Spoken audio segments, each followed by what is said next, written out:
जोतिन वारे लाल जो सुहिणो चालीहो आयो आ। जोतिन वारे लाल जो सुहिणो चालीहो आयो आ। जय झूलेलाल। चालीहे महोत्सव 2023 जी तव्हां सभिनि खे दिल्ली जे ॿाहिरि भेणनि वॾनि नंढनि खे लख लख बधाई, करोड़ करोड़ बधाई।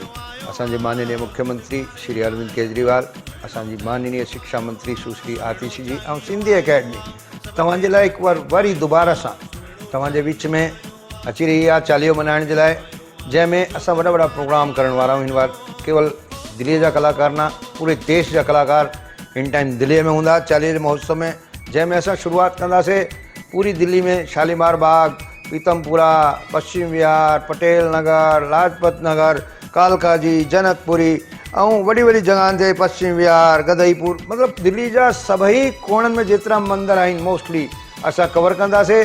ऐं दिल्ली सरकार चालीहो महोत्सव बड़ी धूमधाम सां मल्हाईंदी। हिकु वॾो प्रोग्राम तव्हांजे विच में दिल्ली सरकार करण वारी आहिनि चालीहे महोत्सव जे विच में, जंहिंमें विश्व विख्यात कलाकार सिंधियुनि जा उनमें शामिल थींदा, जंहिंमें असांजी छेज बि हूंदी, कलाकार बि हूंदा, ॿारनि जा प्रोग्राम बि हूंदा ऐं अॻिते सिंधियत खे वधाइण जे लाइ प्रदर्शनियूं बि हिन विच में लॻाई वेंदी। गॾोगॾु तव्हांजे लाइ असांजी खाधे पीते जो इंतज़ाम, फूड फेस्टिवल टाइप बि तव्हांजे विच में हूंदो।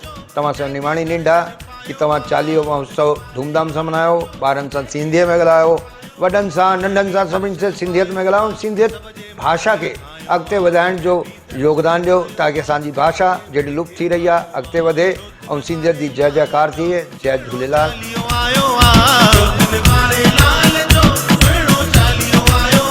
सुहिणो चालीहो आयो आ, सब जे मन खे भायो आ।